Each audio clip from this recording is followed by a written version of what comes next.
this is kind of uncharted territory because we've never really had a situation where this was becoming such a flashpoint that's basically an individual decision was really being used to determine whether someone could keep earning a paycheck or not. And so we really had to make sure that we were doing it right. And I know they had a lot of differences of opinion within their respective caucuses. But I'm proud to say we're going to do something in this special session that matters. We're going to do something in this special session that is going to put people's minds at ease. It's going to save their jobs. Every time I'm out, someone will come up to me concerned about a looming deadline of when they could potentially get a pink slip. And first of all, it's wrong if they were to get the pink slip, but even leading up to that, it's caused a lot of anxiety. There's a lot of uncertainty with a lot of families about what's going on. And at the end of the day, we want people to be able to make informed decisions for themselves. But we've got to stop bossing people around. We've got to stop the coercion. We've got to stop trying to browbeat people.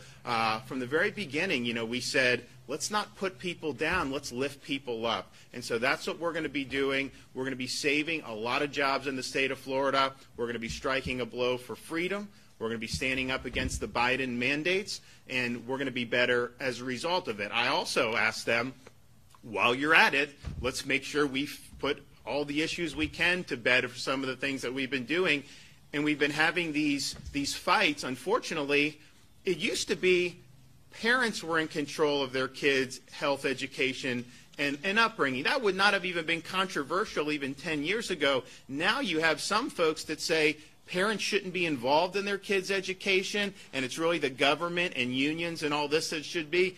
We passed the Parents' Bill of Rights in the state of Florida this year that I signed into law, and it was the right thing to do. It was the right thing to do, and it basically said that parents should be making some of these decisions. And so we made sure that for schools that was the case. And we had some school districts that said they didn't care about the Parents' Bill of Rights. They were going to force masking, or they were going to quarantine healthy kids, or do things that are not consistent with parents' rights. And so what we're going to do in this special session is we're strengthening the Parents' Bill of Rights. We're making clear that you can't force the kids to wear masks above the parents' objection. And if you do that, it's not going to be the Department of Education taking the salaries and all this kabuki that's been going on. Parents will have a right to go in and sue the school districts and recover costs and attorney's fees for having to do it. So if your kids' rights are violated, or your rights as a parent, you immediately go in and you're able to vindicate. And so I guarantee you, with having that type of teeth in the Parents' Bill of Rights, you're going to have everyone get in line. Oh, they're almost all in the line now because we've been winning all these cases. It was interesting. There was one circuit judge that ruled against us. It was a terrible decision. Everyone knew that. But that was like national news.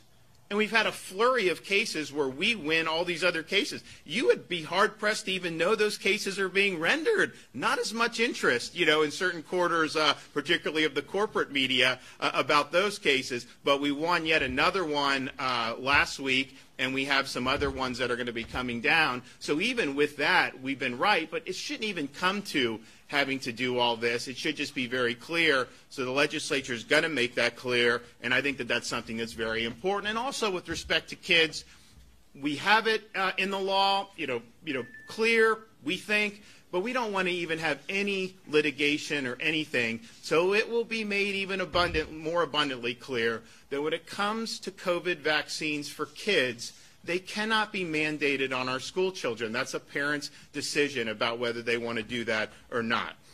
So I'm excited. I think that we're going to really, Florida really will be leading. I think that you've seen, I think Montana did this a few months ago, and I think Tennessee recently did something.